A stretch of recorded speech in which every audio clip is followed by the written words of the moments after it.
Why were the people attracted to Jesus' style of teaching? How did Jesus show his authority over evil spirits? What new teaching does Jesus give? All these questions and more answered during today's episode of Spiritual Sundays.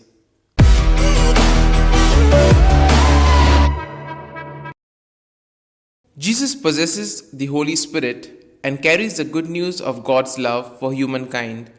The unclean spirit represents whatever forces dominate people and make them less free. Such life sapping dynamics are found right across human life. All misuse of power is included.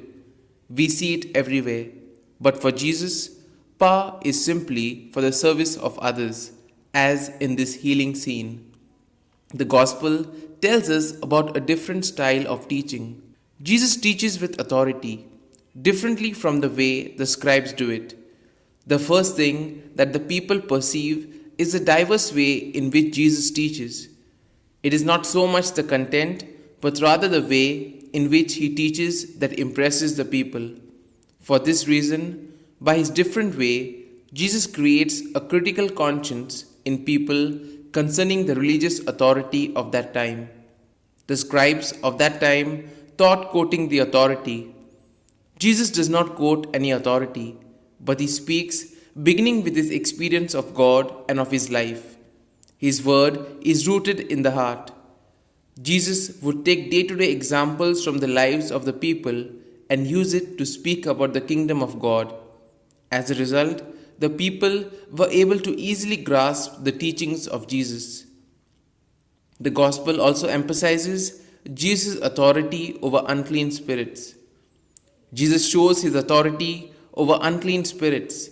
He is able to confront, silence, and expel the spirit that has taken possession of the unfortunate man in this story. Such exorcisms point to the ultimate victory of the kingdom of God over evil and death.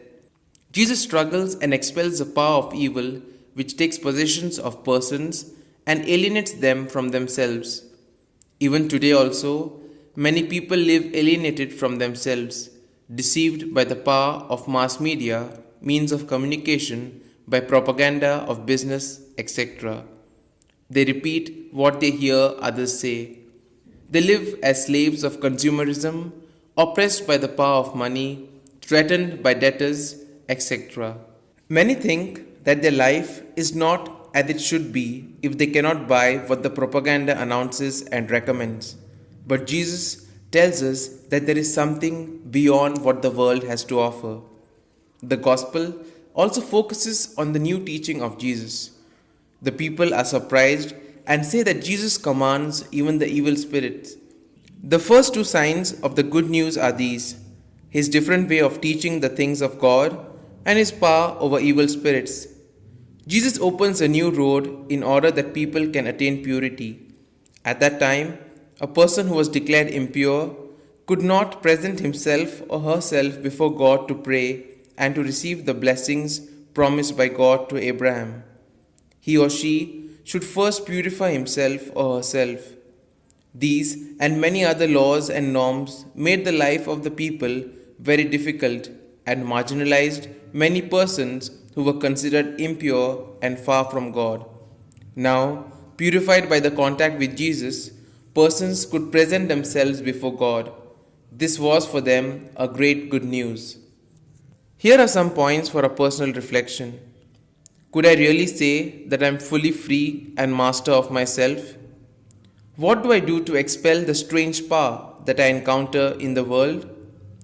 Jesus revealed how the gift of power is to be expressed, not in dominance, but in healing service.